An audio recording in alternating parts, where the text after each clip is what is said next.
Hello, hello. So, the Lord is so funny. Oh my gosh. Okay, so he was saying this to me yesterday, okay? He was saying, wouldn't it be so funny and ironic if out of all 12 months of the year, the Gregorian calendar, if out of all 12 months, I did the big hurrah or like the big, because I don't know what all the Lord has up his sleeve, okay? But I know what he meant. Like if I pulled the big card out, the ace, right?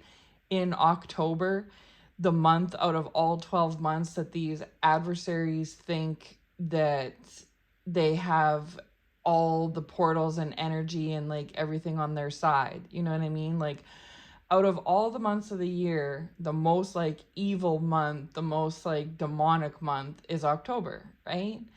And it's usually the month that year after year, last year, the year before that, and this year no exception, that these wicked adversaries try to use to their advantage, right? They use the fact that like there's the 31st in this month and that the veil is thinner, and then I've been talking about this for months, but trying to use these celestial events like eclipses and certain full moons and super moons and all this stuff, and they were really hoping to pull this off in August, and it didn't happen. Then they doubled down for September. It didn't happen. And so now they've tripled down for October, right? And we're already halfway through the month, and the kind of like the results they expected haven't came to fruition, just like last year and the year before and the year before that, right? Actually, what the Lord was showing me is that actually the interest in Halloween is dying down. And I even see it physically, like he told me that spiritually, right? But physically I see it. I mean, of course there's still the hype about it, right? But I've seen over the last few years, I've seen it dwindling down more and more to where this year there's way less people decorating for it. I mean, there's still people that decorate, but way less. At one point, like 5 years ago, it seemed like every second house decorated for Halloween. Now in like my area, I only see like, I can count the number I've seen on my one hand, right? Um, there's been promotions for certain like things, you know, your typical Halloween stuff, and there's been way less like what's the word? Like engagement with it, right? Like way less comments, sharing, you know, things like that. The whole Halloween vibe is starting to die out, and more people are becoming aware of like how it's evil and things like that. And this is also how the lack of money works in God's favor, right? Because I've talked about this before, God uses everything for his advantage, not anyone else's. So if the adversaries are trying to like make people poor, right? Like the government and stuff, they're trying to make people broke and poor. That actually works out better for God, because then God's like, yeah, I'll roll with that. I'll let that be a thing, because if you're broke and poor, you're not going to spend so much money on bad things, right? Like going out or frivolous things or alcohol or possible drugs, cigarette, whatever, right? And you also will just consume less. You'll be less of a consumer. And it also means that you have less money for Halloween. So say some people want to like partake, but they can't because they can't afford to. Okay. So that's how the Lord is very strategic, is like he'll use what the adversary comes up with as a negative, and he'll spin it into a positive, right? So like I said, say for instance, like the evil wicked agenda is to make everyone broke and destitute. God's like, yeah, I'll roll with it. I'll allow it. I'll let that pass by my desk. I'll let everyone be broke and destitute, because it forces them to come back to me. Right? And that's exactly what's happened, is so many people have fell on their knees to pray to God because they need money for food, or they need resources or a new job or whatever it may be, right? And it's also caused them to focus on less indulgences, which I talked about yesterday, about gluttony and greed and stuff, right? And that falls into the vein of this message, actually, is that I made a community post about that yesterday because the Lord told me this, but he's asking me to like, you know, go a bit deeper on it in this word. But these adversaries, not only are they foolish, but God will take the most like random thing and turn it into a benefit for his people, okay?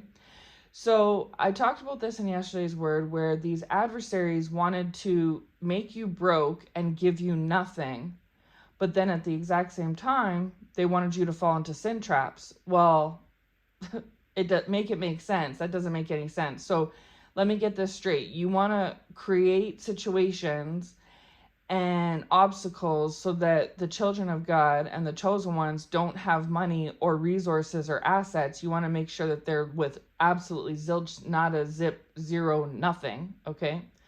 But then on top of it, then you want them to be greedy and gluttonous and proud and like make it make sense. If you don't have money, how can you be greedy? You know what I'm saying? Now, from their logic, they think if you have no money at all, you're going to become desperate. You're going to run out and do whatever it takes. Maybe start, say, for instance, selling yourself or something, right? And so if they make you broke and then you put you in lustful energy, okay, this is their angle, okay? This was the thought process. Then you'll be desperate for money and have this lust energy, so you'll go sell yourself, which will then cause you to be in God's bad books, right? That's like an angle they had.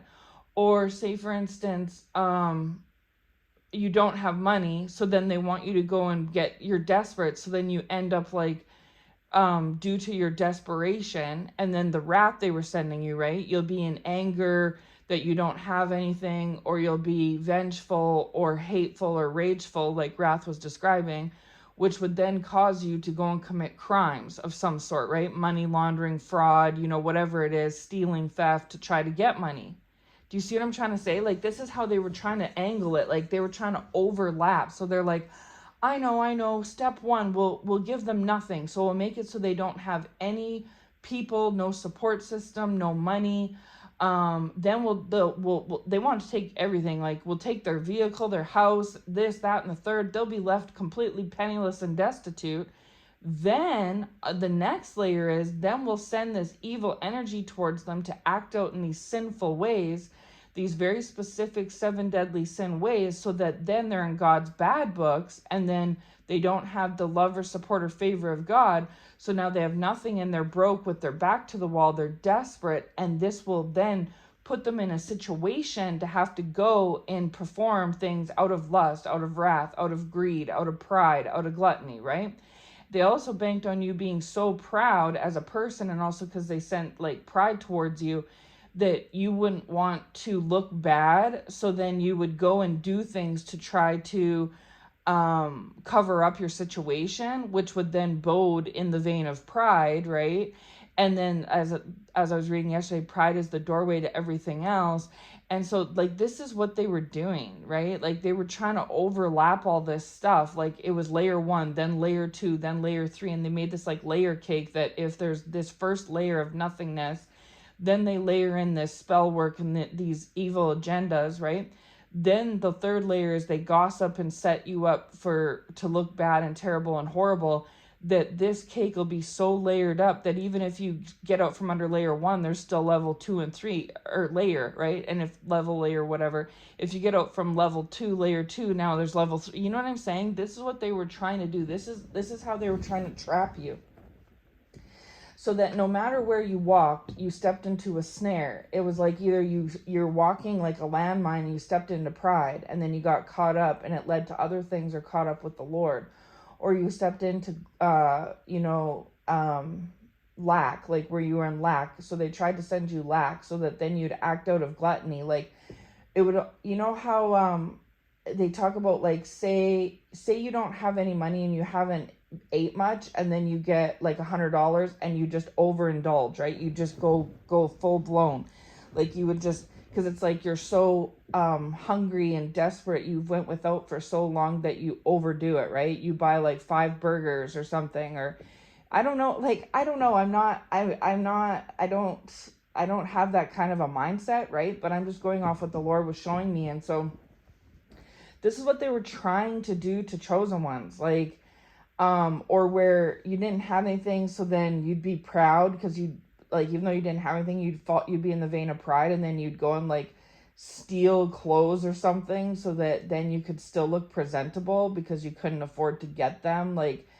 And then also on top of it, want everyone to mock and laugh at you. This is why then they turn and spread the gossip, because they thought that if everybody was talking like smack about you, basically, and like looking down at you and talking bad about you, that would drive you even further into desperation of like, so that you would go forward even more so with gusto into like greed and gluttony and uh sloth and lust, like all these other things. And because it was everything. They wanted to ruin everyone's image of you, ruin your image of yourself, have you with nothing in the form of no friends, no family members, no loved ones, no money, no resources, just literally nothing. And so then that wasn't enough. Then they wanted to launch on top of that all these things of traps of sins and snares to try to get you so desperate from the first step that you fall into these things more easily, right? And they were banking on qualities about your personality in the past that they thought that this was a surefire plan, right?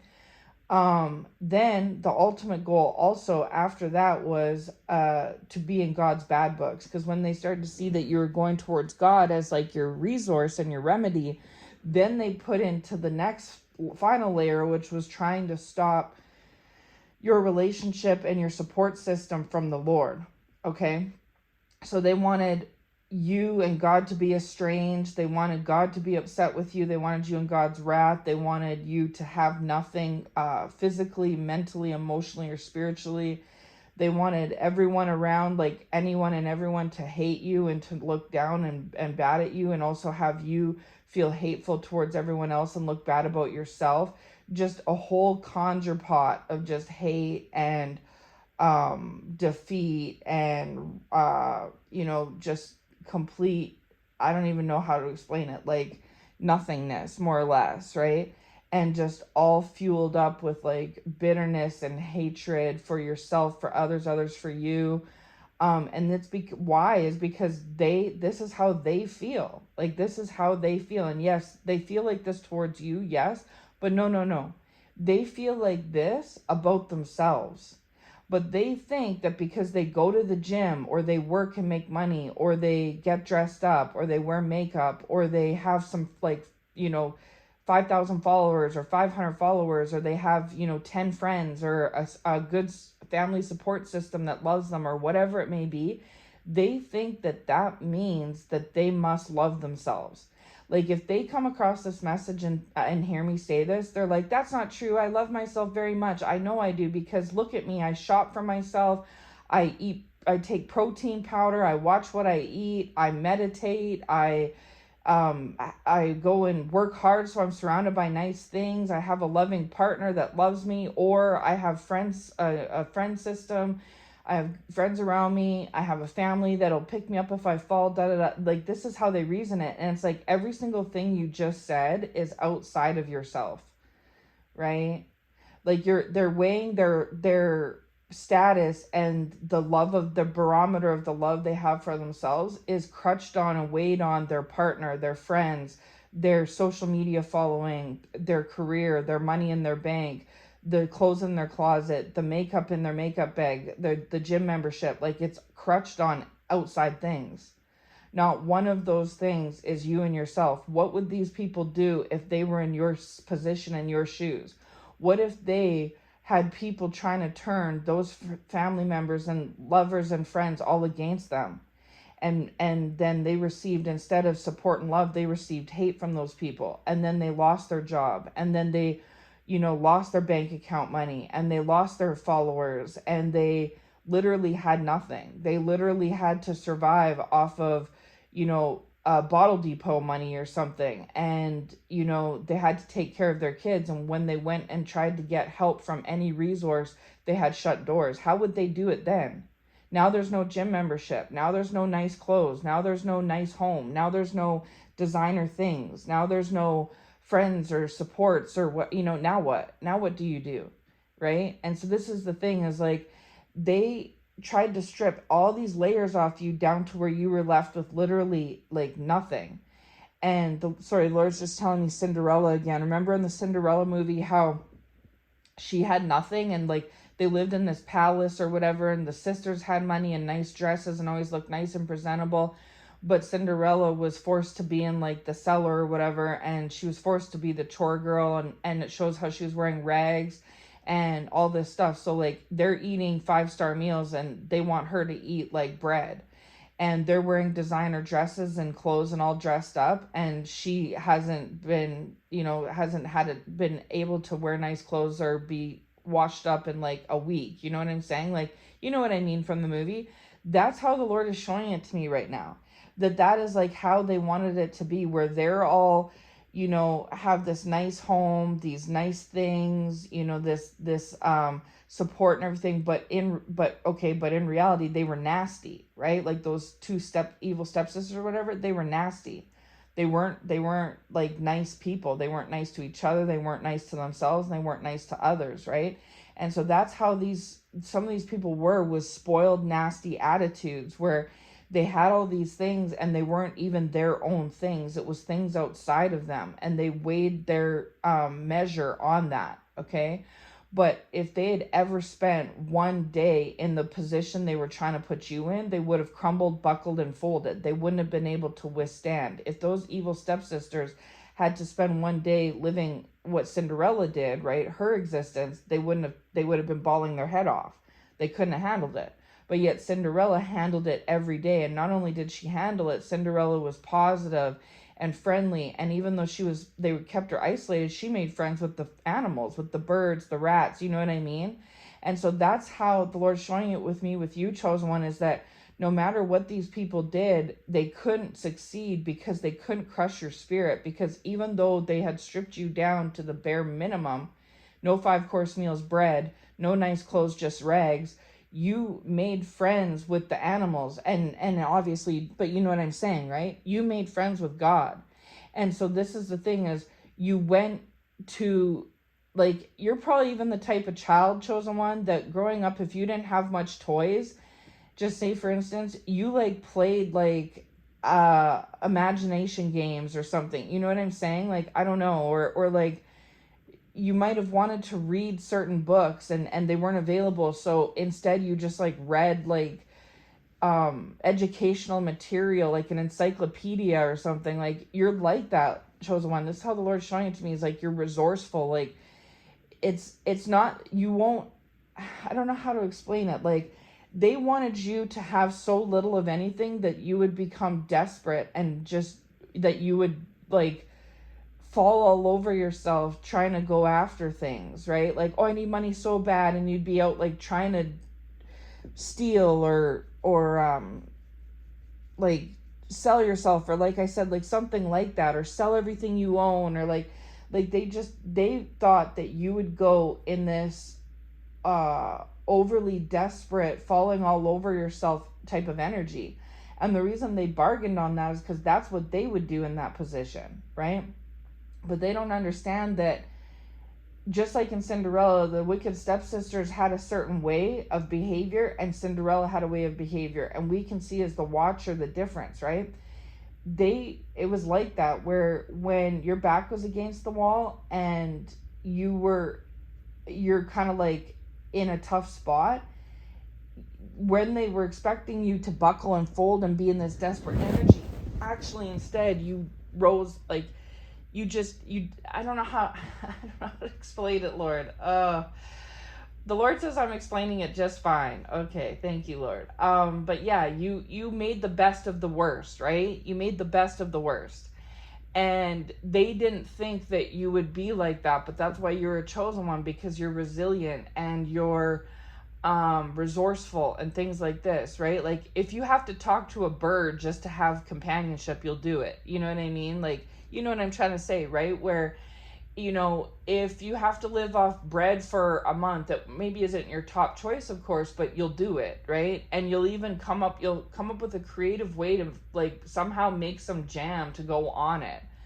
Like, this is something, right? And the point of it is, you kept a positive, resourceful attitude about you, right? And they didn't bargain on that. And it's because they don't love themselves. So because they think they love themselves because of outside trappings, but in reality they truthfully do not love themselves deep inside. And because of that truth, it's what caused them to see things skewed. They see life as 2 plus 2 equals 6. Like I always say, they see it wrong. But you see it properly. You see that 2 plus 2 equals 4. And so because they think it's 6, they tried to create an environment for you that would uh, come off or resonate in the way that they see things, like that 2 plus 2 equals 6. They see it wrong, you know it, but they think they're right.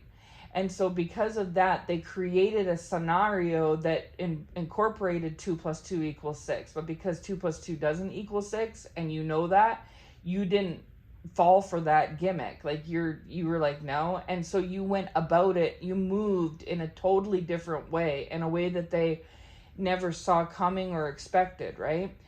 And when they started to see this over time, this made them very mad and angry, okay? It just increased their nasty disposition even more.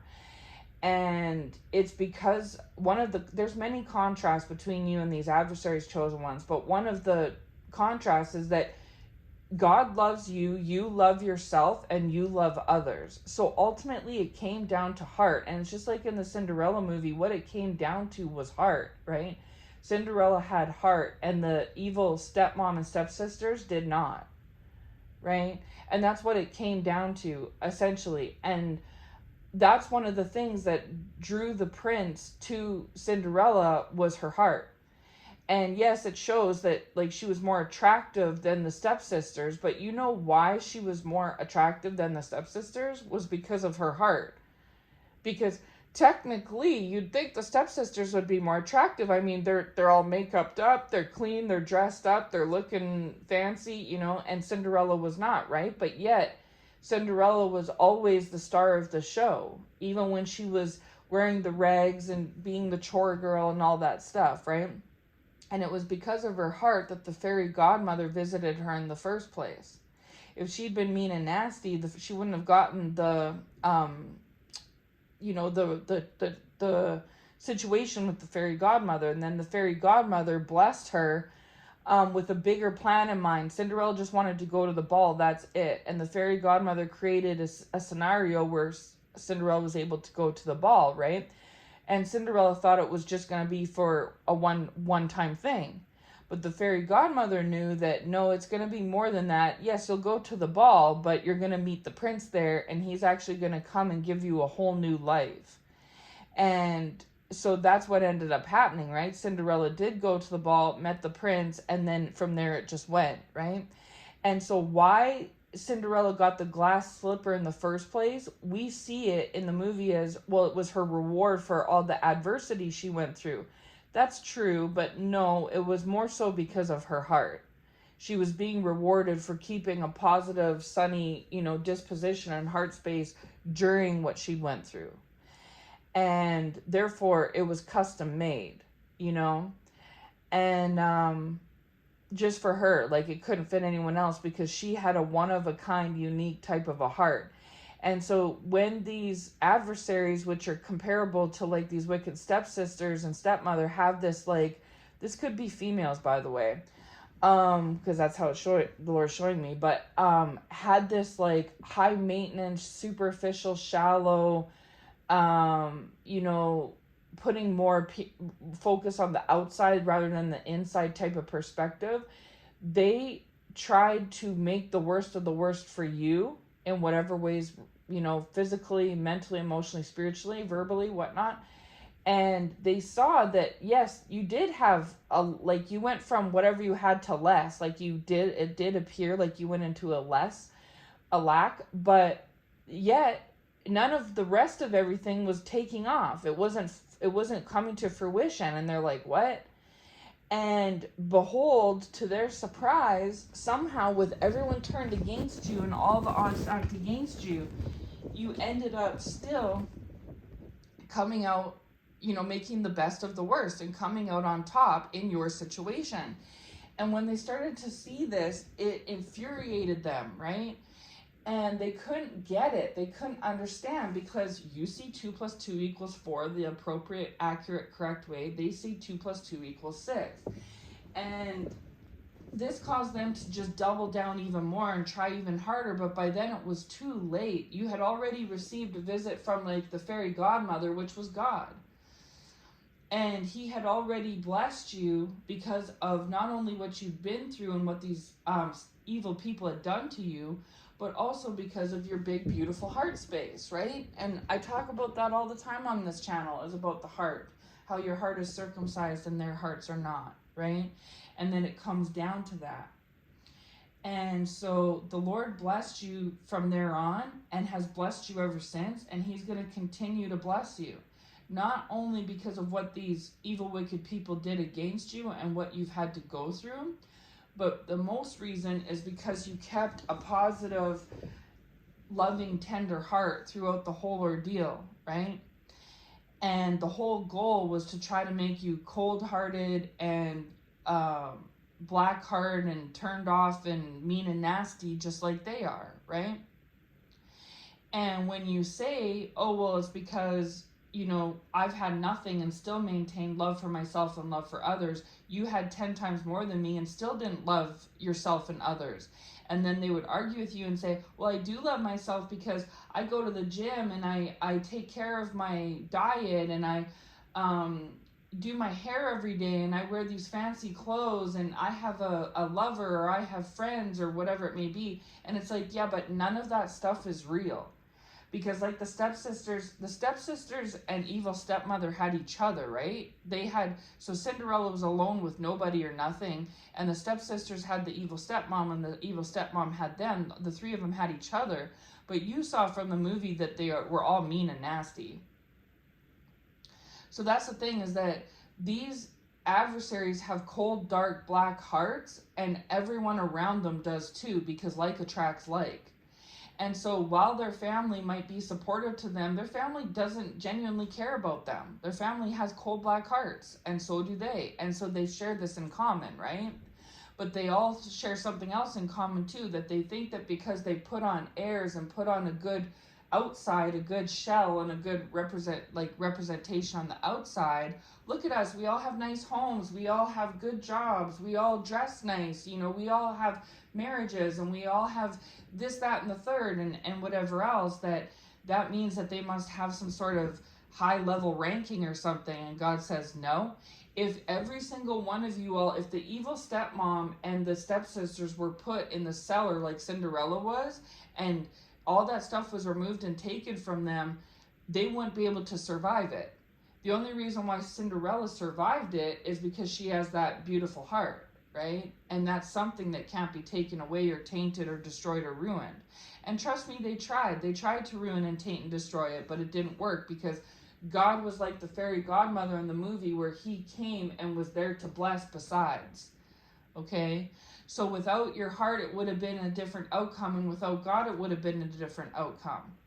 And just like how when the sisters found out that Cinderella was going to the ball and everything, like all this stuff, they tried to thwart and stop all the plans, right? This is the very same thing that these adversaries tried to do towards you, chosen one, is that when they've uncovered that God was showing up like a fairy godmother in your life and blessing you and giving you advantages that they didn't have, they tried to stop and ruin and thwart that, right? Then that was their next go-to. That was the next thing they tried to ruin, taint, and destroy. And so anyways, so God was saying, so that, I didn't mean to get into all that. The Lord just gave me that, but everything is relevant, right, that I say in these messages. But anyways, so there was that, okay? And so the message that the Lord is giving me this morning is these things have backfired on these people, okay? The Lord's giving me the example of the Cinderella movie. If the evil stepsisters had just given Cinderella some clothes to wear, like they could have even given her their hand-me-downs, right? They wanted Cinderella to have nothing, literally zilch. So because she had zilch nothing, they thought that she wouldn't be able to go to the ball or do anything or get anything because she has nothing, right? But even when it appeared to the evil ones and to Cinderella, like she was kind of in the lurch, all of a sudden that's when God came through, right? AKA the godmother. And basically used, in the movie, she used magic to create this special circumstance for Cinderella. Now she's turning pumpkins into carriages and mice into coachmen, and like she's doing all this like stuff, right? That was like beyond normal. It was supernatural. There's no way that these things could really happen in the real world. Pumpkins don't turn into carriages, right? But the point is, she worked with what she had, right? This is what God did in your life, chosen one, is he worked with what he had. He literally was turning the nothings into everythings, right? Like turning crumbs into whole loaves of bread. Like, you know what I'm trying to say? Like they didn't give him much to work with, so he took what he had and made something come out of it. It's just like with you, you're the same way. You're very resourceful, chosen one. Like I said, if you're left with a loaf of, or a piece of bread to eat every day, that's all you get, you will go pick berries in the forest and save up sugar over the course of however long and make your own jam to put on the bread. You can't change the fact that you have to eat just bread, but you'll come up with a creative, resourceful way. I put this out in a past message where they kept giving you these sour, rotten lemons, right? And they're like, haha, what are you going to do with sour, rotten lemons? Haha. And God gave you a magic recipe to where you were able to take sour, rotten lemons and turn them into $1 million lemonade. Not just average lemonade, but like 10 out of 10 top tier lemonade, like the best lemonade ever. But they still didn't understand, because they get turning lemons into lemonade over time, right? But because you'd have to get enough lemons to create it over time. But what they couldn't fathom is, how did you make such top 10 tier lemonade with sour, rotten lemons? So not only did you make amazing lemonade with the lemons that they gave you, but this lemonade was like the best lemonade ever, and you used rotten, sour, moldy lemons to make it.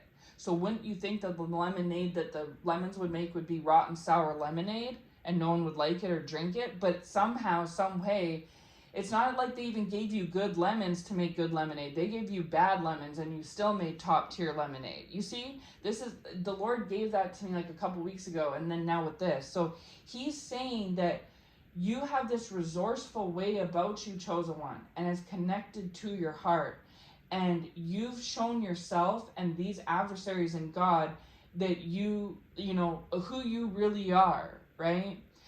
And it's just like with Cinderella, it didn't matter how little they tried to give her. She showed us as the audience who she really was. And she also showed who she really was to like the animals, the fairy godmother, and the prince, okay?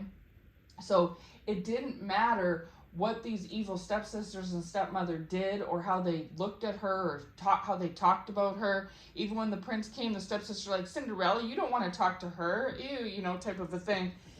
This is how the Lord is showing it to me. He's given me this message before, is that these adversaries, and again, like I said, this could specify towards women, okay?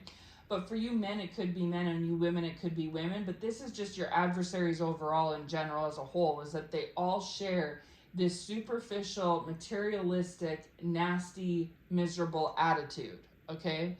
And it comes down to their heart. It's because their hearts are black and cold. And because of all of that, they concocted this big plan for you coming from that angle.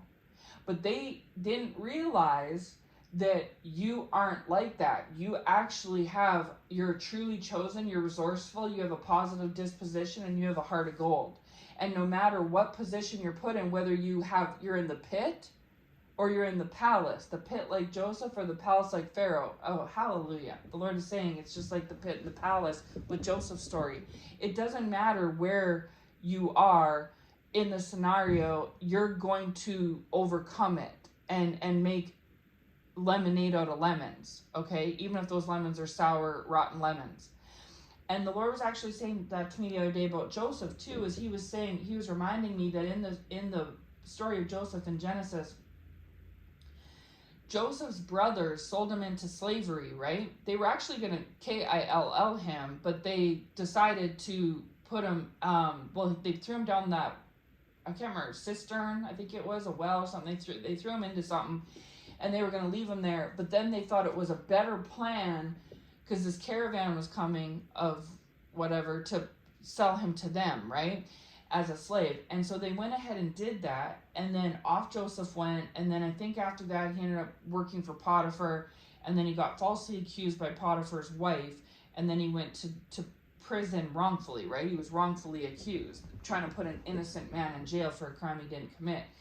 That is, the Lord just said treason. Hallelujah. That is something that these adversaries were trying to do, wanted to, and do for you, okay, chosen one, as you know. But then Joseph's family didn't see him for a long time. So we're talking about Cinderella and wicked stepsisters. Now we're talking about Joseph and wicked brothers, okay? So there's a correlation here. And so for some of you all, this really could be like family members. This could really be your brother or your sister or your brother-in-law and your sister-in-law. I'm just going to say, okay, because we got Cinderella and the wicked stepsisters, or it could be stepbrothers and stepsisters. Then we're talking now about Joseph and his brothers. So, okay, so, but anyway, then Joseph got promoted, as we know. He interpreted the dream for Pharaoh, and then he got promoted. And then he ran into his brothers again. So when his brothers last saw Joseph, they were under the impression that his life was over. He was done for. Now he was a slave. Kind of like the Cinderella story, where now Joseph and Cinderella weren't going to have much. They weren't going to have much food. They weren't going to have much of a place to live. They were going to be kind of like a vagabond, you know. They were going to have to answer to somebody else and be, like a slave, okay, bow down type of a thing. That was what the stepsisters thought was Cinderella's future and outcome, and that is what Joseph's brothers thought was going to be his future and outcome as well. And that was the last time that they saw you, chosen one. The last time the brothers saw Joseph, he was on a caravan heading off to slavery. The last time that the stepsisters saw Cinderella, she was up in her room in the cellar crying her eyes out, not being able to have anything, right? The last time these adversaries saw you was when they too cooked up and concocted for you to be in a destitute type situation as well. But then there was a separation. So there was a separation and an absence between Cinderella and this evil stepmom and stepsisters, and between Joseph and his brothers, and between you and these adversaries. But then Cinderella got made over and had God come out of nowhere with the fairy, it's the fairy godmother, but that's like God, right? God come out of nowhere and make a way for her out of no way. Like literally no way at all whatsoever. They made sure there was no way. And here comes God with a way. And so the godmother comes and turns pumpkins into coaches and mice into coachmen and all this other stuff, makes a dress out of scraps, and then Cinderella goes to the ball, okay? All of a sudden, God comes out of nowhere with Joseph and gives him the gift and ability when literally Joseph is in prison. And we know what was happening in prison, right? He's not getting much to eat, or no one talking to him, nothing. He has literally nothing. No home, no nothing. And then all of a sudden, here comes God giving Joseph a gift to be able to interpret not just his buddy's dream, not the guy in the next cell over, but Pharaoh's. Because God made a way out of no way, right? And then, so Cinderella went to the ball and her life changed from there on. And the stepsisters didn't see that one coming. And then with Joseph, he interpreted the dream for Pharaoh, and even the cupbearer, I believe, and the baker were supposed to do it, and they couldn't do it, or something to that effect, right? And so it had to be specifically Cinderella. The stepsisters weren't gonna do, right? Joseph, the others weren't gonna do it. Had to be specifically Joseph. He was chosen, and Cinderella, she was chosen. And same for you, chosen one. It has to be specifically you. No other person that they try to send in to like be you, look like you, this, that, and the third, it's not you. It has to specifically be you. So the fairy godmother touched Cinderella, aka God. God touched Joseph and gave him the dream the interpretation to the dream. Joseph gave it to Pharaoh, and Pharaoh promoted Joseph, okay? And then the next time that Joseph saw his brothers, he was now the second in charge in command. And so look at them apples, look at that switch. Joseph's brothers went from selling Joseph into slavery to where they were above Joseph because they weren't a slave and he was, to where fast forward years later, now all of a sudden Joseph is in second command to Pharaoh. Pharaoh's the top in command. Joseph is second only under him. And so when his brothers see Joseph, not only do they see him looking like a whole new creature person because he's been elevated from where they last saw him and left him, but now technically Joseph's brothers are a slave to him because he had more authority. So when they sold him into slavery, they felt they had more authority over him to do so. Now fast forward years later, God's turned the tables. Now the brothers, Joseph has more authority than the brothers. So now the brothers have to bow to Joseph, not Joseph bowing to anybody. You see? You see how that works? And the same thing happened with Cinderella's story, where then not only did God make a way for Cinderella to get to the ball, but then Cinderella meets the prince there. And so step one was Joseph interpreting the dream. Step two was becoming second in command to Pharaoh, right? Beside Pharaoh. And then with Cinderella, step one was going to the ball in the first place. And then Cinderella thought that was it, but it was actually to meet the prince. So it starts with a small prize and leads to an even bigger one, right? Joseph having the gift of dream interpretation was a small prize, which led to the bigger one, which was interpreting for Pharaoh, which led to his position. And Cinderella's small prize was going to the ball, which led to her meeting the prince, which led to her higher position, which was becoming a princess, because now she's marrying the prince. And you can bet that when Joseph's brothers saw Joseph and saw the position he had, they wanted to be him. They were like, okay, Joseph, like, I want to be you. And Joseph's like, well, sorry, there's only one me. You know, I'm the real OG around here. And that was like with the stepsisters. When the prince came a-calling, the stepsisters were doing everything to put their foot in that tiny slipper, but they couldn't fit because it wasn't for them. And then it ended up becoming that it fit Cinderella. And then once the stepsisters saw this in front of their very eyes, that the slipper fit Cinderella and that the prince wanted to be with her and loved her, these stepsisters wanted to now be Cinderella. The very person that they looked down upon and mistreated in the past is now the very person that they're looking up at and want to be. And now Cinderella's the princess of the kingdom, and they're the peons compared to Cinderella now. My, how the tables turn. And then the same thing with the brothers to Joseph, right? And so at one point, Joseph's brothers wanted Joseph to bow down to them. Fast forward years later, now they're the ones bowing down to Joseph. And then with Cinderella, the stepsisters thought they had something over her and wanted her to be beneath them and bow down to them for a piece of bread. And now, lo and behold, here's Cinderella off living as a princess in a castle with a prince. So Joseph never went on to need anything ever again, and neither did Cinderella, right?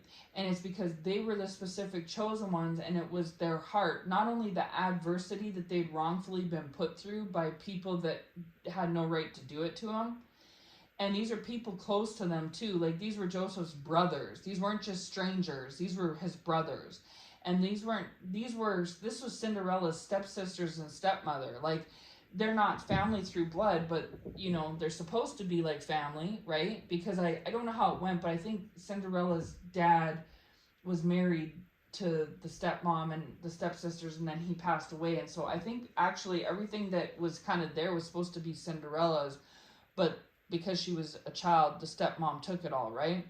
And so anyways, I don't know, I didn't mean to get into all that, but that's what the Lord's given me. So that is for a lot of you chosen ones. These were people close to you, not strangers. These were probably in a lot of ways family through marriage or blood or however it is. And if anything, they were supposed to, no one has to bow down to anybody, okay? But they were supposed to treat you like an equal. And they did not. They shunned you like how Joseph's brothers and Cinderella's stepsisters did, and treated you as less than. And they were the ones that had nasty hearts and attitudes, hence why Joseph's brothers wanted to kill him in the first place and threw him in the cistern in the first place, right? and why Cinderella was thrown in the cellar, locked up in the cellar in the first place, okay?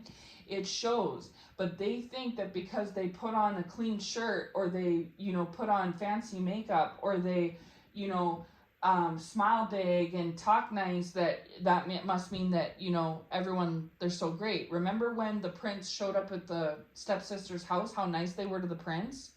Hi, oh yes, hi. Like, they're all cute, sweet, nice, loving, but we know how they really were. They were only putting on airs because the prince was there, right? But we know how they really were. And it even shows a scene, I think, in the movie where they're being like that to the prince's officials, and then the cat comes up, and then they kick the cat behind the scenes, behind their backs. Yeah, because it's showing this is how they really are, And so that's how these people were, chosen one. They were in ours. They have these nasty black hearts, and they're superficial and vain and selfish and self-absorbed and things like this. And they think that because they have a bigger, nicer home than you, or they have nicer clothes, or they look cuter or prettier or handsomer, or they are in a position to take care of this and that, they drive a better vehicle, they have more of a support with family or whatnot than you, that this somehow makes them the cream of the crop, the best of the best, the catch of the catch, and that you're nothing. Like, you're just like a Joseph or a Cinderella. But God comes through and gives Cinderella something that those stepsisters could never ever have, and gives Joseph something that the brothers could never ever have, right? And this is what he's done with you, chosen one, is you've been in situations like that, and they tried to, same thing, concoct and create these adversity situations for you for no reason. They had no good reason to do it. It was not because there was anything wrong with you. It's because something was wrong with them. And so these people today may have more than you, these adversaries, and they think that they are above you somehow, but before their very eyes, just like with Joseph's brothers and Cinderella's evil stepsisters, they're seeing God elevate and raise you. And you have something that they don't have and that they can't get. Cinderella had a fairy godmother, and Joseph had the gift to interpret dreams. These are things they never bargained for, and that they want for themselves, but they can't get, because you can't buy these things in a store, right? It's from God. And so this is what has already happened, chosen one. There's, in the movie and stuff, and in Joseph's story, where you see the shifting in the middle of the story, that is what's transpired already and is transpiring as we speak. And just like with Joseph and Cinderella, they are going to see you in an elevated position. You are going to end up having things that they would want or they would desire, but they're not going to have them. They're going to be for you. And they are no longer looking at you in the same way they were in the past when they first threw you in that cistern or in that cellar. They're not seeing you like that, okay? And this is making them very angry and upset. Remember how upset Cinderella's stepsisters were when finding out that the slipper didn't fit them, and it in fact actually fit Cinderella? That's where these people are at. And so this is why they're trying to go so hard, is because, like I said in the past videos there, now they feel like they have, what's fueling them is, like, in the past, what fueled them was to ruin you. They didn't have any skin in the game, right? It was to ruin you. But now that they're seeing that not only did they not ruin you, but that you are achieving things that they haven't achieved and that they can't and will not achieve, and that you have some sort of supernatural divine force on your side that they don't have. This is like, the Lord is showing me like smoke coming out of the ears and like red face, like on the cartoon, like similar to how the stepsisters felt and acted when the slipper fit Cinderella. Like, this is what it is, okay? They're like, what do you mean? Like, not only the slipper doesn't fit me, which is frustrating enough, but it fits Cinderella. It doesn't fit the high society girl down the street. It doesn't fit my friend. It doesn't fit my stepmom or my stepsister. It fits Cinderella. No. Like, you know what I'm saying? Like, this is where they're coming from. And the Lord was saying that, like, in the message or the community post I put out yesterday, if they wanted you to fall into these sin traps and become greedy and lustful and gluttonous and prideful and all these other things, then 2 + 2 = 4, not 6. they really should have then used their heads a little bit and been a little smarter and more strategic and given you stuff. Because you taking away from you is a negative, and trying to get you into sin traps is a negative. Two negatives just cancel each other out, right? They don't conjure anything up. There's nothing that comes out of it, okay? And so they went too far. Like, their evilness caught up with them because they were so evil that they're like, oh, let's give her or him nothing. Let's give this chosen one nothing. I don't want them to have anything. No friends, no support, no food, no home, nothing. This is their thoughts, okay? But then that wasn't enough. They didn't just stop there. Then they're like, and as a layer on the cake, I want them to fall into sin traps. I want them to be so gluttonous and greedy and lustful and prideful because they're so desperate of having nothing that they go and do things that are out of the norm and character, so that not only can we laugh and point and mock and laugh, but then also they've turned into God's, like God will turn his back on them, right? That they'll turn God off of them as well. And then they'll have even less. Not only will they have nothing physically, but they won't have anything spiritually, because God won't be pleased with them, and then they'll be caught up in sins. So they wanted like evil nothing, 1 + 1 + 1. This is what they wanted, okay? This was like the whole, catalyst of the plot. But God is saying that actually, because they did themselves in, because you had not, so then they saw their plans work, because then they saw you have not much. They saw you lose things or have not much, that you went into lack. And so then they're like, oh, it's working. Look, they don't have this, that, and the third. Their friends are turning their backs on them, and they are isolated, and they have less, and they have lack, and they're this, and they're that, and all these physical things.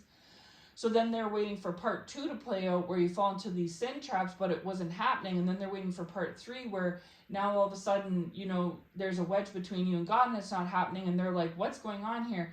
Well, because actually their evil caught them in the trap. If they really wanted you to be going into these 7 deadly sins and to, have a wedge between you and God, you'd think that actually they would have given you stuff. Because why did Cinderella's stepsisters act so evil toward above Cinderella? Was because they felt haughty and hoity-toity because they had stuff that Cinderella didn't have. Hallelujah. Thank you, Lord. Haughty spirit, like we talked about yesterday. These adversaries, not only did they have pride, but they had a haughty spirit. And what caused Joseph's brothers to throw him in the cistern in the first place and sell him to slavery was a haughty spirit. And what Cinderella's stepsisters had was a haughty spirit. And haughty will make you feel, when you see a woman specifically with her nose in the air and she's dressed to the nines and she's walking, like she's just the best thing since sliced bread, that's a haughty spirit, okay? That is what these people felt towards you, chosen one, was they felt bigger than, better than, and that in and of itself was not only pride, but they had a haughty spirit. And so, and you can see it on the stepsisters when you watch Cinderella, how they walk and stuff and everything, that's haughty. And so, so we read yesterday that pride comes before destruction and a haughty spirit before the fall. So these people are going to fall. They already have, but the fall is going to continue, and they're going to be destroyed. It's not just because of what they did to you, but because they have a proud spirit, or they're proud and they have a haughty spirit. And the Lord must fulfill his word, and his word says that anyone who has pride, it's going to lead to destruction. And anyone who has haughty spirit, it leads to a fall, okay? Yeah. So that's what it was, okay? Where was I going to go with that, Lord? Now I lost my train of thought. Yeah, the devil didn't like me saying that. Well, I don't care. I rebuke you, Satan, in the name of Jesus. What was I going to say about it? Sorry, just give me a second. The Lord will bring it back to me. It's because I got sidetracked.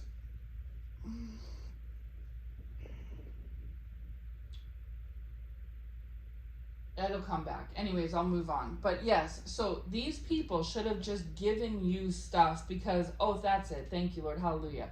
Because if they actually had given you stuff, you still wouldn't have been falling into greed and gluttony and pride and wrath, because that's just not you, chosen one, right? You've been chosen since birth, right? That's not your lot in life. However, you that old saying, you catch more flies with honey than vinegar, right? And so if they had actually, like, I don't know how else to explain it. Like, they used too many negatives. Like, they wanted you to have nothing, but yet at the same time fall in these sin traps. But one of the ways that people fall into those sin traps is because they have some, like greedy people, why they're greedy is because they have some and then they want more. Gluttonous people, why they overindulge is because they have some and then they want to consume more, right? If somebody's at the casino, just say for instance, gambling, and they lose and lose and lose and lose, they don't have any money left to keep being greedy about, or to say the words, oh, I'm going to win, I'm so good, I'm going to win, and be prideful, because they don't have money to try to win, right? They can't overindulge or overconsume in alcohol and gambling because they don't have any money left.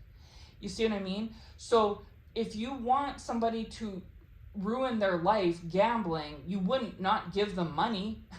How is a gambler going to gamble with no money in their pocket? The only way a gambler can gamble their life away is if they have money to gamble with in the first place. And so if they gamble with the money, and say they gamble $100 and win 1,000, well, a true gambler will take that 1,000 and go gamble it away to where they have nothing. Now they ended up without the 1,000 they won plus the 100 they first put in, so they're down $1,100. The 100 that was first spent and the 1,000 they won. You see what I mean? But if that gambler had won that money, or never won that money in the first place, I mean, say that gambler puts in the 100 and they get back 0, they can't go gamble up the 1,000 that they won. You see? And now they're only out 100 instead of 1,100. You see? This is the thing, how the Lord's I'm trying to explain it in a way that makes sense. Like, their plan backfired on themselves. They wanted you to be full of pride. Well, how can you be full of pride if you don't have anything? One of the biggest reasons why people act proud and cocky is because they think like they drive a nice car. Oh, I drive a nice car, I have a nice home. Look at me, I look great, I look awesome, you know. Or look at my nice clothes, look at my nice makeup, look at my nice face, you know, I'm so handsome, I'm so beautiful. You know what I'm saying? One of the only ways that someone can get haughty and proud is if they have stuff. Why was Cinderella not haughty and proud? Because she didn't have anything. Why were the stepsisters and stepmothers so haughty and proud? Because they were rich. They had nice clothes, they had a nice house. This is the thing, is it's pretty hard to be haughty and proud and gluttonous when you don't have anything. If you only get one piece of bread to eat a day, how can you overindulge in foods, right? How can you be a glutton for food or for drink if every day you only get to have one glass of water and one piece of bread? It's just like with Joseph as a prisoner. I don't know what Joseph ate, but I'm sure it was like bread and water, right? How could Joseph be proud? He's in prison clothes. How can he be greedy? He doesn't own anything. How can he overconsume and overindulge in gluttony when he only gets one glass of water and one piece of bread to eat and drink a day? You see what I'm saying? So God is laughing at them because he's going, okay, so let me get this straight. First, you want to give my child nothing, and then you want to turn around and have them fall into sin traps. You are aware that one of the easiest ways to fall into these very sin traps, though, is if you already have stuff. It's when people have $100, they're not satisfied, they want to have 1,000, that they go and do things like sell themselves and sell drugs and things like this. You see? It's when someone literally has $0, how can they go and start, you know, you can't gamble with a penny, but you can gamble with $100. You see what I'm saying? You can't act hoity-toity if you're wearing rags, but you can if you're wearing fancy clothes. And so this is why God laughs, is he's like, they tried too hard to be evil. And it's just the same thing with the stepsisters. Their evil plan was to give Cinderella nothing, and this would destroy her. But instead, Cinderella, being resourceful, made friends with the animals, which then ended up helping her make her dress and stuff, right? And because she had a good heart, the fairy godmother, aka God, came to bring a supernatural divine miracle, which led her into having a new future through the prince. And the same thing happened with Joseph. He ended up making friends with like the cupbearer and the baker and stuff, and then being able to have this gift of dream interpretation to interpret not anybody's, not just the average Joe, but Pharaoh's dream of all, which led to him having a new future.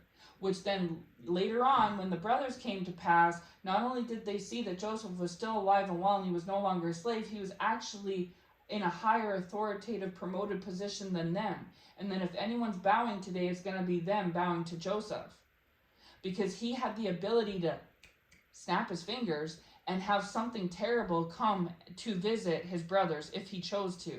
But he didn't do that because he doesn't have a nasty, miserable heart. His brothers, if his brothers were in Joseph's position, that's what they would have done to him. But he didn't do that to them because vengeance isn't his. It belongs to the Lord. And it's the same with Cinderella. When she was married up with the prince and stuff, she didn't go after the stepsisters. She just lived her best life. Right? Same with Joseph. He lived his best life, and so did Cinderella. And this is the similar outcome for you, chosen one, is that even when you are exalted and promoted, which you will be spiritually and physically, like Cinderella and Joseph were, because I'm pretty sure Cinderella is based on a true story, by the way. I know it's an old like fairy tale, but I think originally it was based on a true story, because a lot of those fairy tales were. Just as a side note. But yeah, you're not going to go back at these adversaries, even though this is what they would do to you. If they were in your position and you did to them what they did to you, they would go after you with their authority. But you're not going to do that. Why? Because you have a proper heart. That's the difference between you and them in the first place. And so it doesn't matter if you have rags or riches, if you're in pits or palaces, you have a proper heart. You always have, and you always will.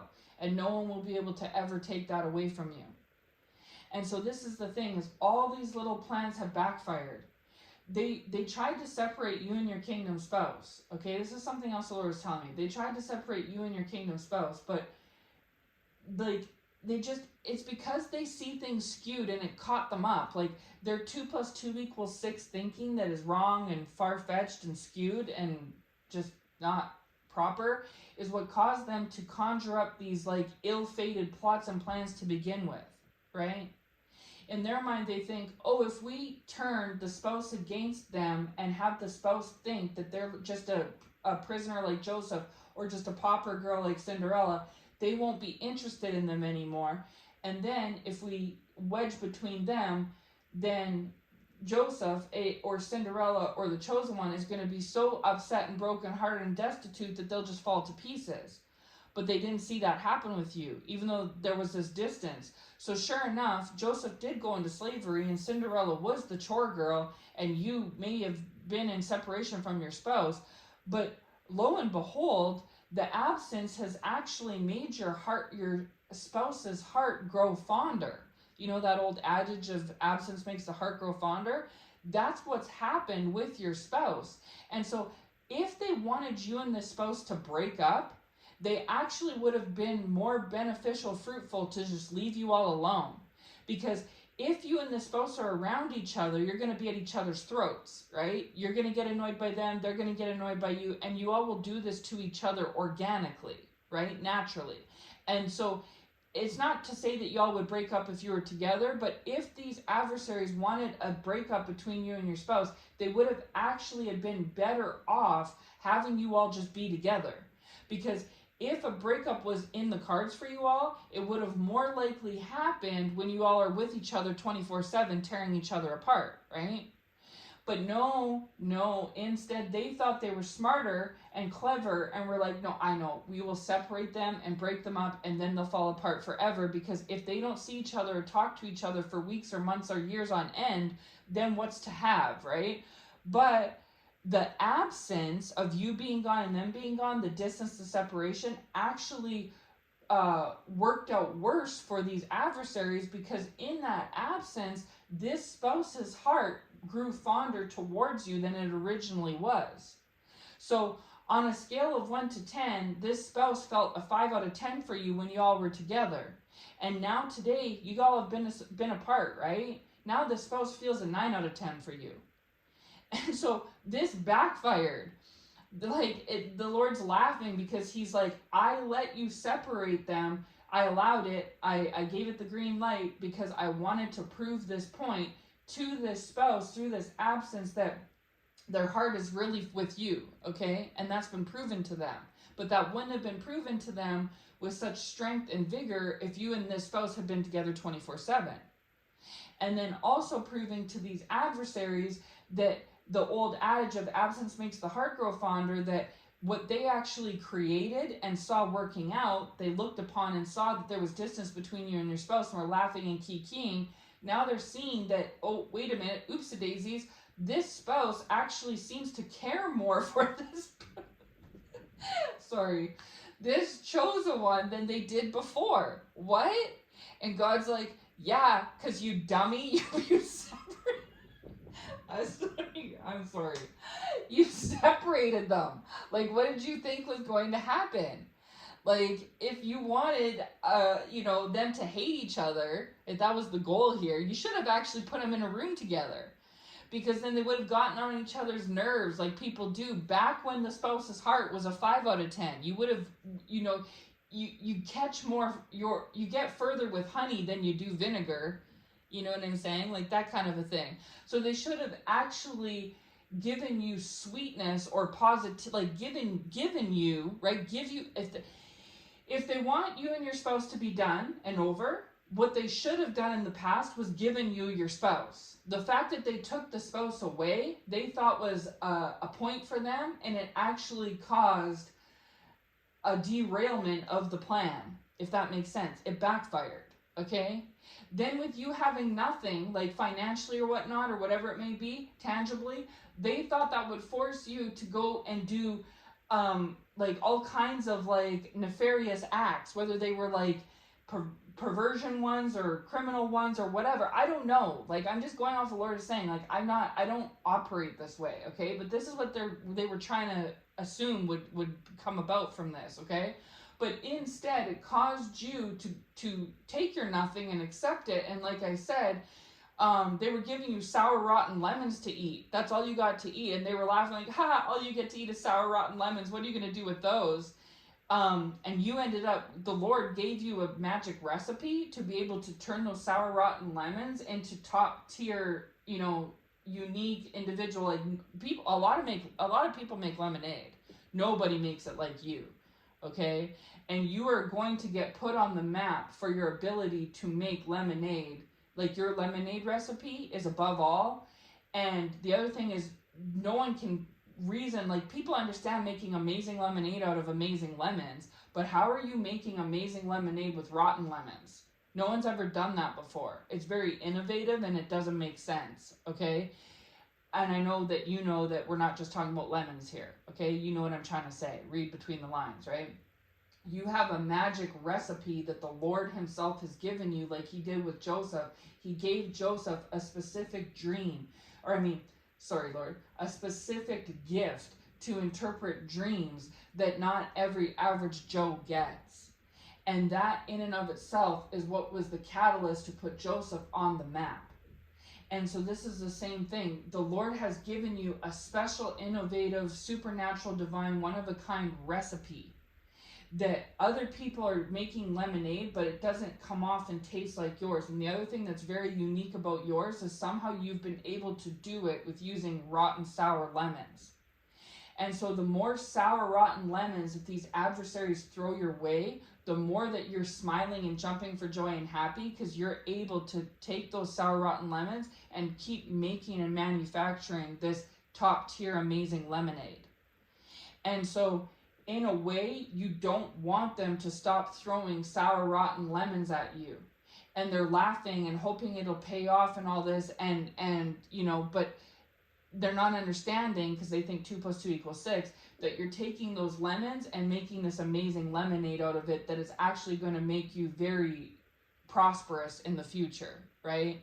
Because you have a secret recipe that no one else has. And they're catching on to this, and so they're trying to break down and discover your recipe, but it's as abstract as turning pumpkins into coaches and mice into coachmen. It's something that cannot be duplicated. It doesn't matter how much they stalk you, how much they watch you, how much they do, how much this spell work or this, that, and the third, how many people they get on board. God is doing something so magical and so supernatural and divine that equated to turning pumpkins into coaches and mice into coachmen. There's no way that anyone can do what he does. And so they're seeing you turning these sour, rotten lemons that they've been giving you, laughing about and kikiing and mocking about. They're seeing you turning it into $1 million, one-of-a-kind lemonade. And they want to know how you're doing it. And they're going and trying to duplicate your sauce, but they can't. It's not the same. And that is because the recipe that you have is tailor-made for you only, just like how that glass slipper was tailor-made for Cinderella only. Every single foot in the whole land, all the way to Timbuktu, could have tried to put their foot in that slipper. It wasn't fitting anybody because it was custom, one-of-a-kind, tailor-fit made for Cinderella only, right? And it's just like with Joseph with his coat of many colors. That coat was for Joseph only. And that's what got Joseph's brothers jealous in the first place, was that Joseph had the favor of their father, and also that coat, right? This is the same thing. So for Joseph, it was a special tailor-made coat. For Cinderella, it was a special tailor-made glass slipper. And for you, chosen one, it is I don't know what it is, but it's like that. This is a special tailor-made garment, like item, that fits you and only you. It's custom made for you by the hands of the Lord, and nobody else can fit it, try it on, find it, wear it, duplicate it, imitate it, copy it, recreate it, nothing, okay? This is for you and you only. And it is a special sauce, it's a special recipe that only you have, just like how Joseph was the only one who was able to interpret Pharaoh's dream. Nobody else could do it, okay? This is a divine, supernatural, magical touch, just like how the fairy godmother came to Cinderella. It's like that, where it's for you and only for you. And it's because of the adversity you've been put through, the fact that Joseph wouldn't have gotten the dream interpretation gift or the higher position if his brothers hadn't treated him the way that they did. And same with Cinderella. She wouldn't have ever had to have a fairy godmother that came and made her the belle of the ball and met the prince and had a custom-made slipper and go off to the kingdom if they would have just given her a dress. If they would have just said, okay, Cinderella, here's a dress, here's a headband, here's some shoes, get dressed up for the ball. If they would have just done that, she wouldn't have had to have a fairy godmother make her a custom designed plot and plan and then a custom designed slipper to lead to her future. You know what I'm saying? And it's the same thing. If Joseph's brothers hadn't put him in the cistern and sold him to the slavery and just put their arm around him and treated him like a brother and went and got like a beer together, then Joseph never would have gotten on the caravan of slavery that led him to Potiphar, that led him to prison, that led him to interpret the dream. So Joseph's brothers' actions are what aroused God to, in the future, give Joseph something divine and supernatural that nobody else had. And had Joseph's brothers' plot and plan actually bit them in their own butt. Because had they have just been a sweet as honey, good brother to Joseph, he never actually would have been promoted and elevated in life. He probably would have went on to go do something else, like them, right? Because you catch more flies with honey than vinegar. And had Cinderella's wicked stepsisters the day of the ball just given her a dress and shoes and said, here, Cinderella, wear this, and she went with them, she never would have had a custom-made glass slipper and met the prince. Had these adversaries, whoever they may be, just treated you like a normal person, like a friend or a relative or whatever it is, you never would have had to, like, you would have just, whatever, you would have went on to work at the mall, or you would have went on to, become a librarian or a teacher, or, a stay-at-home mom, or, whatever it is, right? You would have led a normal life like them. But because they chose to put you in a terrible, awful spot through their own evil, manipulative, miserable, wicked heart, just like the stepsisters and Joseph's brothers, it is actually what forced God to have to create a special tailor-made set of events, circumstances, just for you and you alone, right? That nobody else can receive, achieve, duplicate, imitate, nothing. And now that they're seeing, once Joseph's brothers saw that he was promoted, they're like, what did we do? like they're kicking themselves. They're like, what do we do? If we never put him in that cistern and sold him into slavery, he never would have ended up in this situation. If we wanted Joseph to just be a little peon, then we should have just, we would have been better, smarter if we just kept him with us. Because then we could have dictated and determined what happened for his outcome for his future.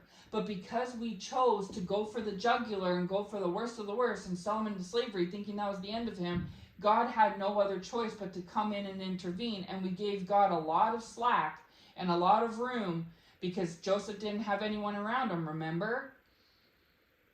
And same with these stepsisters. Once Cinderella was whisked off to the palace with the prince, the stepsisters were probably hitting each other, beating each other up, going, why didn't you just give her your dress? You should have just given her a dress. You should have just let her come with us to the ball, given her a dress, let her dress up and go, because then she would have left with us.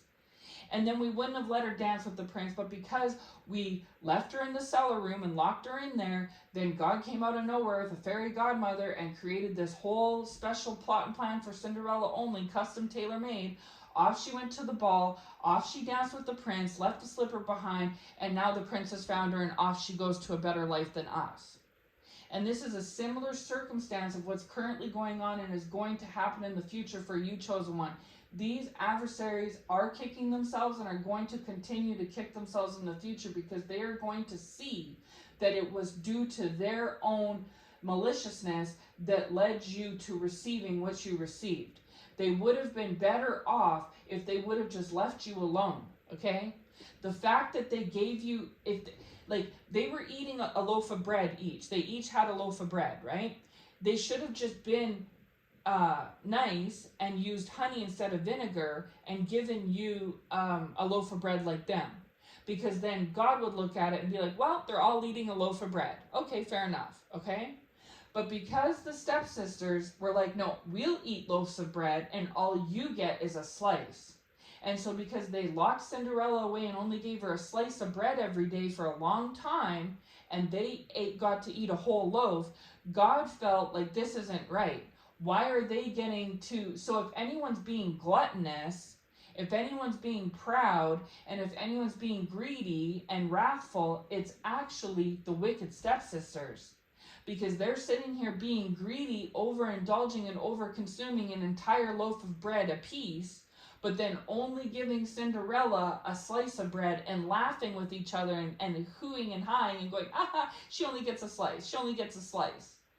But that caused God, it aroused God's attention, you see? And then God came and gave Cinderella not just a loaf, but a whole bounty of bread, and then gave her the recipe on how to start her own bread truck. And now Cinderella eats bread all day, all the bread she wants. And she doesn't have to go to the market and buy it. She makes it herself, and her recipe's the best. And now she's selling the loaves of bread to the sisters.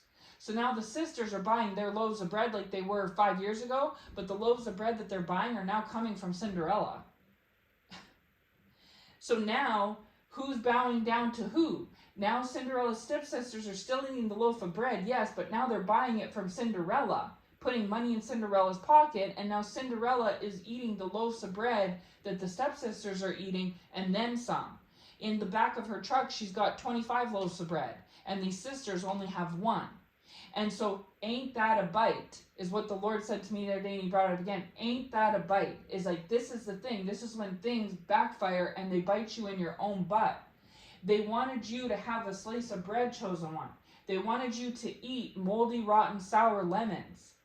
And they laughed and kikied and thought there was nothing that could come of this. That they'd done the best. They're high-fiving. Just like when Joseph's brothers saw the slave cart drive away, they're high-fiving. But then, lo and behold, look at God, though. Look at God, though. God comes along and gives Joseph a gift and promotes him to where the next time that the brothers see Joseph, he's not in prison. He's not in slave clothes. He's completely promoted. And if anyone's going to bow down to someone, they're going to be bowing down to him. Because the tables have turned. And now he can snap his fingers if he wants and have them put in a pit. Have them be thrown into a cistern. Have them go and be falsely imprisoned. He could just say, oh, these guys tried to hurt me, and then off they go falsely imprisoned. because he had the authority and the ability to do this now, right? But when he was in the cistern, he had a good heart, and now that he's been promoted, he has a good heart. And in Joseph's story, he embraced the brothers, and he said, you tried to hurt me, but what you actually did to hurt me actually helped me. I'm paraphrasing, right? But that's basically what happened. And his brothers were stunned to see him, okay? And same thing happened with the stepsisters. Look at the look on their face when the prince comes and Cinderella ends up, they tried not to get Cinderella to try on the slipper, remember? But Cinderella does try on the slipper. And when she tries on the slipper, it fits her perfectly. And did you see the look on their face when that happened? They were like, huh? They were stunned, okay? That's what happened when Joseph's brothers when they last saw him, he was on a slave truck. Now they're seeing him years later, and he's like best friends with Pharaoh. They're like, what? Like, they're completely stunned. They can't believe their eyes. The Lord's showing me, like in cartoons where they rub their eyeballs, right? Where they rub their eyes to have a second look. They had to do a double take. And that's what happened with these stepsisters with Cinderella. They were like, huh? When the shoe fit her foot, because they didn't know she went to the ball. And they're like, how? And out of all the people it fits you, right? But that's how God works, though. And so this is the thing with you, chosen one, is they are shocked and appalled. They can't believe their eyes. They're rubbing their eyes twice over and doing that, huh? That stunned look, because they can't believe that it's you, the very same person that they saw in a certain way in the past. And here we are now today. Now this spouse's heart beats even stronger for you than ever before because of the absence that they created. God gave them what they wanted, though. They wanted absence and distance and separation between you and the spouse. They got it. They got it. They saw that there was distance, absence, and separation between you and the spouse. So if the spouse's heart beats stronger for you now, what do you want? Like, what do you want from me? You know what I'm saying? Like, this is how you feel, chosen one. You're like, how am I supposed to? And meanwhile, you're going on with your life, right? But God's laughing at them now. God's having the last laugh because he's saying, don't you know you attract more flies with honey than vinegar? You actually would have gotten further in these plots and plans and schemes if you would have just given my child ABC. You probably would have gotten more of what you wanted. If you gave my child their spouse, they probably would have been over and done with. I'm not saying y'all would have been, but you know what I'm trying to say, right? There's a better chance that you all would have fell apart when you're at each other's throats than versus absence, because everybody knows absence makes the heart grow fonder. Everybody knows that. So them going beyond and over and beyond to create this separation between you and the spouse actually completely backfired, because while they got the separation they wanted, they thought that things were going off without a hitch. They now see that this spouse actually has more heart flutters for you than they did before. And these adversaries don't get it. And it's like, how do you not get it though? Right? And then they also wanted you to be destitute and broke and not have two nickels to rub together. But then they expected you to also turn around and become greedy, proud, haughty, overindulgent. How can you be proud, haughty, and greedy when you don't have money? You know what I'm saying? Like, if they wanted you to be proud, they should have actually given you abundance of money, because if you had an abundance of money, you would have went and got a fancy vehicle. You would have went to the gym and been like them, where now you're walking around with your nose up thinking you look hot, you look cute, you drive a nice vehicle, da-da-da-da-da. So the odds, so this is what I mean, is they took a negative and coupled it with a negative. The sins were a negative, and you having lack was a negative, and they expected something to come out of this. And God is the one having the last laugh, laughing, because he's like, the fact that you gave them nothing aroused my attention, which is what caused me to come and basically save the day for them. Had you have just given them something, then I wouldn't have done that. Just like in the Cinderella movie, if they would have just dressed Cinderella up and took her to the ball with them, she never would have ended up dancing with the prince, having the fairy godmother create custom-made glass slippers, and then the prince wouldn't have returned to the house later to fit the slipper. You see what I'm saying? Like, they actually did themselves in. And it's just like with Joseph's brothers. If they never would have put him in the cistern and sold him into slavery, then he never would have ended up on road towards Pharaoh. So if they wanted a bad outcome for Joseph and Cinderella, they would have actually been better off at just trying to, appease them than trying to go against them. You see what I'm saying? It's the exact same thing with you, chosen one, is that if they wanted you and the spouse to be at odds forever, they should have paired you all together. If they wanted you to be proud and haughty and be in God's bad books instead of his good books, then they should have given you stuff to work with. Like I said, you can't gamble with a penny. You can gamble with $100 bill, though. And so this is the thing, is they actually would have borne more fruit if they would have went about this. But this is why it's hilarious. They think they're so clever. They think they're so smart and conniving and strategic, okay? But they're actually not.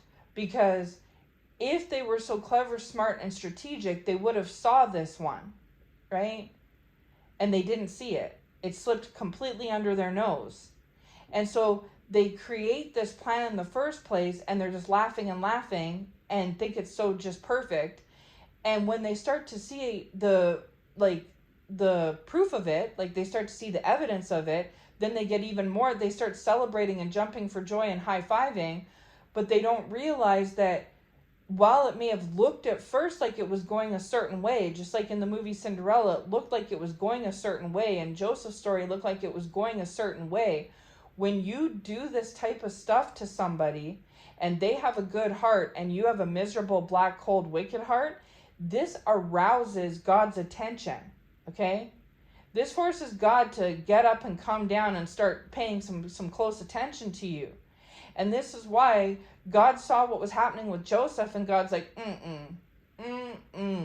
Same with Cinderella. God's like, not today.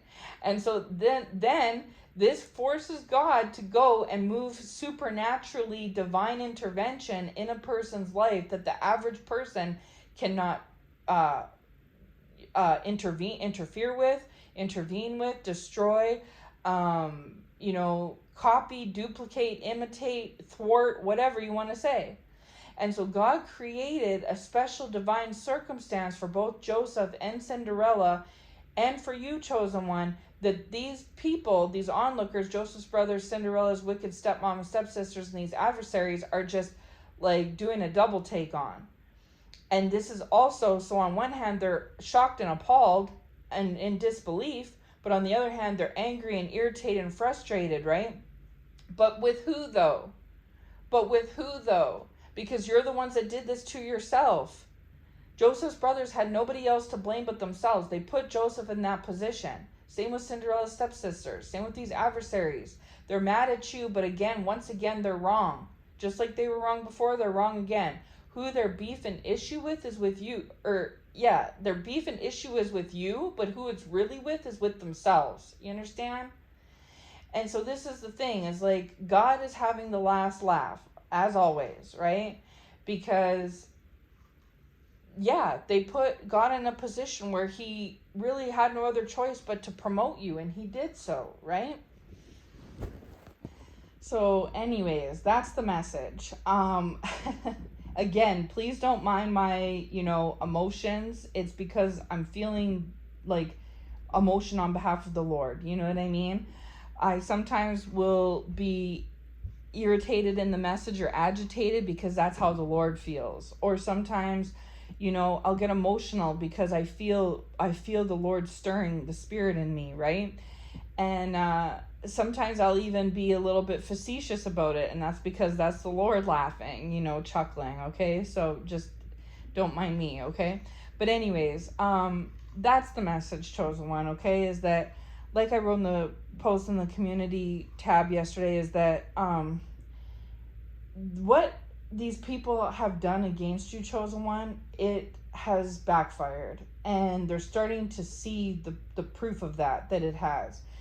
And they're upset, they're bothered, they're mad that this happened. Oh well, they're trying to change the scenario. They can't. They're trying to copy and duplicate. And this is another reason why they're stalking you, is because in the past they would stalk you because they wanted to get info in order to be able to do certain things against you, right? To come up with spells and conversation pieces and gossips and stuff against you, right? But now what they're trying to do is they're trying to get your secret recipe. They're trying to get like the 411 on your sauce, you know, what it is that the Lord has given you and how it's being done. But they're not going to find it because it's not done through human methods. It's done supernaturally. It's done divine. No different than trying to figure out how God creates a rainbow or how, you know, God creates northern lights. Like it's not going to happen, you know? And so at this time, like I said in the word yesterday, chosen one, you're the center of this storm, okay? In some cases, this storm has already started blowing around. Others, it's on its way.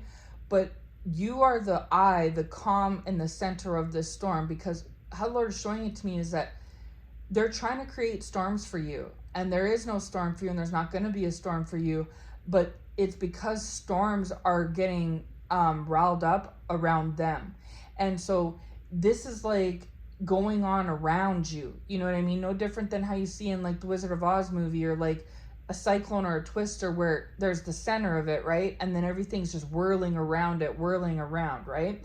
This is the thing, is you're like the eye of it. Like, I don't know how else to explain it. Like, you're like the center of it, and it's all these storms swirling around you. It's just like when the prince came and tried the slipper on Cinderella and it fit. There wasn't any bad things happening or in store for Cinderella, but a storm got swirled up and created for the stepsisters and the stepmom. And you can guarantee that when Cinderella and the prince rode off in the sunset, that behind closed doors in their home, the stepmom and the stepsisters were all fighting and at odds and everything. There was a storm that was started up, right? And it was because of what was happening for Cinderella. And so the storm was going on around her, and it was to do with her, but it wasn't like for her, if that makes sense. Okay, so that's kind of what's happening at this time, chosen one, is that you're kind of like, and I've heard this prophesied in the past before, like I'm talking like a year or so ago, I've heard this, like the Lord has brought this to my attention. And here now it is that you're like at the center of this, and this is all going on outside of you, surrounding you, okay? So you, in some cases, I don't know, because it's still a bit premature, like the Lord may reveal certain proofs of evidence to you, right? Like you might physically see or hear some things, but don't be surprised if, like I said in the word yesterday, like these people put on a facade where they try to come off like everything is just a-okay and everything is just perfectly fine, but it's really not. And there's like, so this can look like, say for instance, like couples around you, like say, how do I explain it? Like say that you had relatives that were married or like dating or something, or even not just relatives but friends even, and they were all in on this together, right? There is upheaval in their relationships. So behind closed doors, they're like fighting and at each other's odds, or at odds with each other, okay?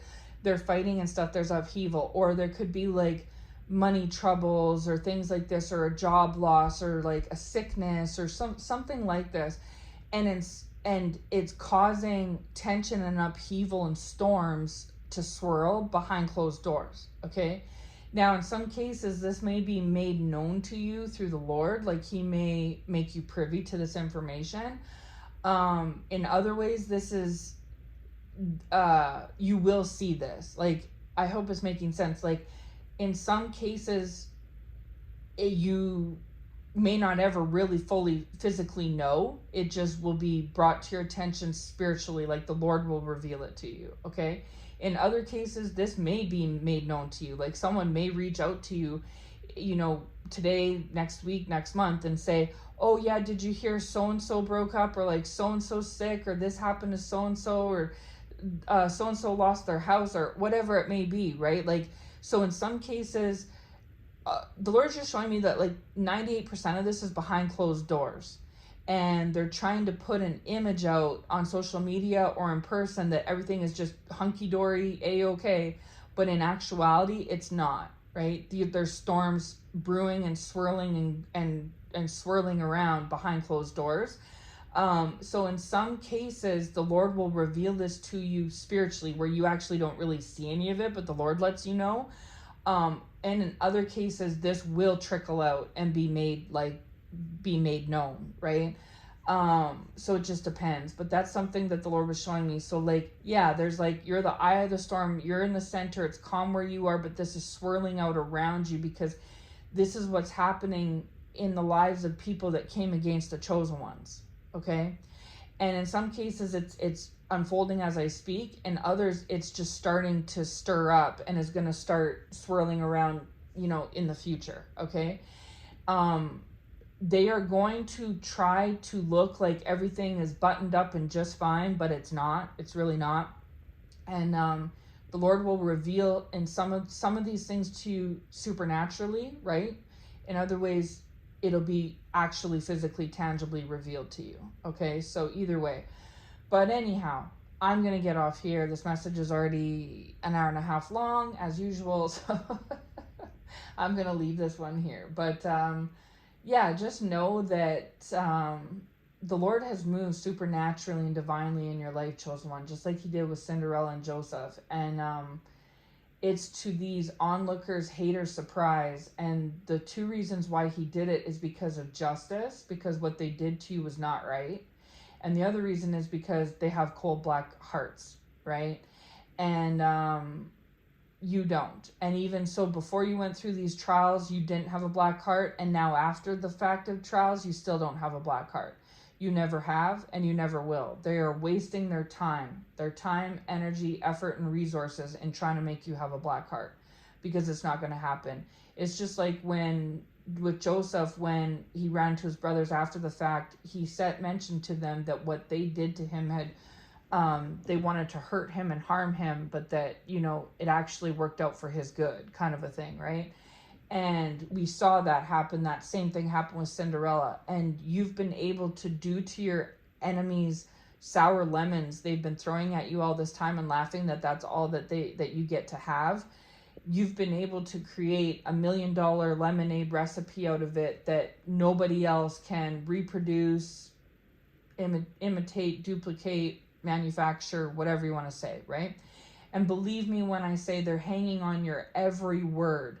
They are up you and around you and on you like a dirty shirt, okay? They are hanging on every word you say and watching everything you do, because they're no longer trying to look for evidence of their spells working and their malicious activity, because they know it's past that. They're now trying to find out how you're doing what you're doing, who, what, where, when, why, how, because yeah, they want to stop it, but they've come to the conclusion they can't stop it. It's more so that they want to try to duplicate it, okay? It'd be like with Cinderella's glass slipper, trying to take a picture of her glass slipper so that they could go to like a tailor or a manufacturer and be like, make me this glass slipper, and trying to literally imitate and duplicate the glass slipper that Cinderella had. That's kind of what the Lord's showing me. But it's not possible, because every tailor that they take this recipe or instructions to, they're saying it can't be done, because it was like turning a pumpkin into a coach. It was literally the hand of God that did it, and it was literally a divine, supernatural action. It's like trying to go to a tailor and get dream interpretation made like what Joseph had. You can't do it. You know what I'm saying? It's like that. It was a supernatural, divine intervention of God. And so there's no human on the planet that can stop it, thwart it, imitate it, duplicate it, manufacture it, tailor it, whatever you want to say. So on that note, I'm going to leave this message here. I will be back if the Lord leads me to with anything else. Oh, and just one last thing. Just know that your adversaries' plans have backfired. Okay? They've backfired. So like I said, if they wanted you and this spouse separated and you all are separated, this separation has actually caused the spouse's heart to grow fonder for you than it was before, right? That's a form of, say, a specific example of a backfire. You didn't have money, so you were forced to create with the rotten lemonades they gave you, and you took the rotten lemonades and made this $1 million lemonade recipe that you and only you have, that's going to end up making you more money than what they have or had. You see what I'm saying? So yeah, there's that's what's playing out this time, is this supernatural divine backfire. And this is causing them a lot of grief and stress and anger and upset. And so don't be shocked and appalled if they're trying to, come at you or whatnot. But like I said in the beginning of this message, the Lord said, wouldn't it be funny and ironic if I used the supposedly most evil month to do one of like to pull my ace card, like do one of my greatest moves, right? You see what I mean? And so this is a month that people try to glorify demons, like demonology, right? But wouldn't it be funny and ironic if the Lord used this month to glorify the righteous as opposed to the wicked being like glorifying the devil? Wouldn't it be funny if, the Lord glorified the righteous and the righteous glorified the Lord? More so than, say, September or November. So anyway, yes. Hallelujah. Glory to God. I will leave this here. I'll be back if the Lord leads me to with anything else. As always, those who have ears to hear will hear. You will know if this message is for you. And I hope this finds you well. Take care and God bless.